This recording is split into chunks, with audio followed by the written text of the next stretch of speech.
دوستان عزیز، یک چند روز پیش در اینستاگرام یک رسم ماندم، یک چند رسم.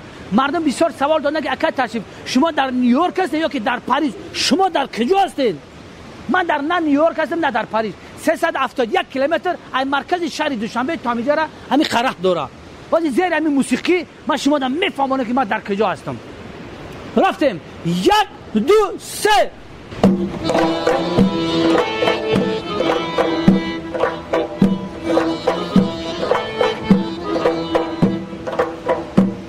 حضور مقدمت در زندگی برهان من، مرده بودم زنده کردی بیا ای جان من، مرده بودم زنده کردی بیا ای جان من.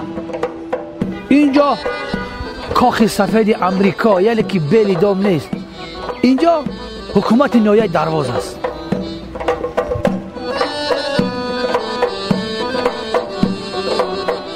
مهمان خانه کرام پلاس 6 ستارگه در مرکز نایه درواز با تمام صنعتش.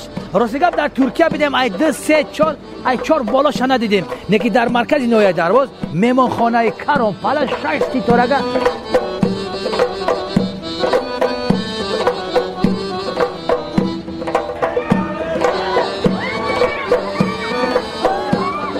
بینندگان عزیز، اینجا دانشگاه کمبریج انگلند است.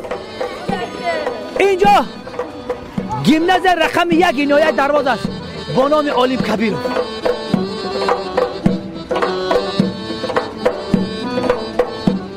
مرکز بانوان با نام مهر مادر. در اینجا مادران و خواهران کار میکنن، فعالیت میکنن، گلدوزی میکنن، نقشکاری میکنن، انعنه‌های ملی مردم درواز معرفی میکنن. I love you درواز.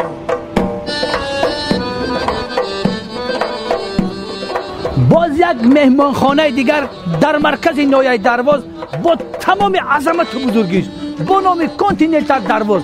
باور که در بالای دیوانش میغلی راحت کمی.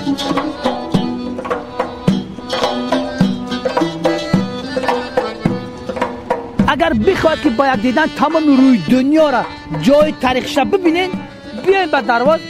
در دنیای افسانه در باغ ومرلنگ بدرین دنیا را ببینین. روسیه، فرانسه، گالندیا، استات سوابودا، شویتزاریا، خلاصه ژاپنیا، شریلانکا، تمام روی دنیا را در همین درواز در باغ ومرلنگ شما میتونید ببینید. مهمانخانه چهارچمن خیل در استراحتگاه چهارچمن بسیار مهمانخانه باحشمت از تمام گوشه و کنار خارجی ها میان اجاره دیدن میکنن، تماشا میکنن، راحت میکنن. خلاصه گپ در نایه درواز مهمانخانه ها خیلی زیاد هستن، از 0 ستارگش تا 15 ستارگش. بعد شما سوال میتونید میگن که تشریف ستارگه 0 مهمانخانه 0 ستارگش چی خیلی است؟ دوستان عزیز، مهمانخانه 0 ستارگش بسیار عادی است. پلکت هم میگیری جوره میرن هم بری بالای کوه، پلکت هم میزنه چهار طرف شوق گل میزنی. گفته نمیشه یکی شوق خیرس آمد سبایی کرد. ما جوابگر نیستیم، ما یگان چیزا با کله نمیگیریم برادر عزیز، یگان میگه. کارخانه های استحصالی زمانویی که بازارهای کشورمان رو با محصولات های وطنی تأمین میکنند. در زندگی برهان من، مرده بودم زنده کردی بیا ای جان. استراحتگاه چهارچمن یک گوشه زیبای نایه درواز. کردی بیا ای جان من.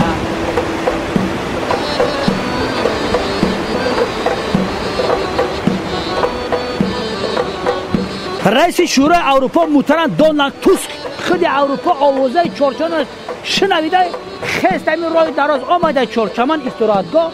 این همین ارچه را شنونده با یک شو راحت کرده، آوی دراز زده راحت کرده برفته با اروپا. دبیر کل سازمان ملل متحد انتونیو گوترش خود ایامو آمریکا آمده در استراحتگاه چهارچمن استراحت کرده، راحت کرده با همین نهال شنونده. شما میرین دوبای کیپ کجا بیا یک بار استراحتگاه چهارچمن راحت کرد، بعد میبینیم دیگه دوبای میره یا نه.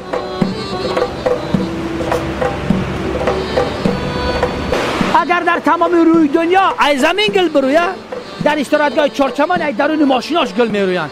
گل برآمد از ماشین استراحتگاه چهارچمن ای نازنین. خلاصی گپ من نه در نیویورکم و نه در اروپا و در پاریس و سینگاپور، من در نایه دروازم. اینقدر آبادیاش یک طرف، اینی دریاش چشماش یک آبم نمیشه جان راحت نکنه. این زیباگی ها و این منظره های زیبا، این کوه و کوسارا، این جای تاریخیش دنیای دیگه ای. بیای با درواز ای آمدن تا پشیمان نمیشین. درواز هی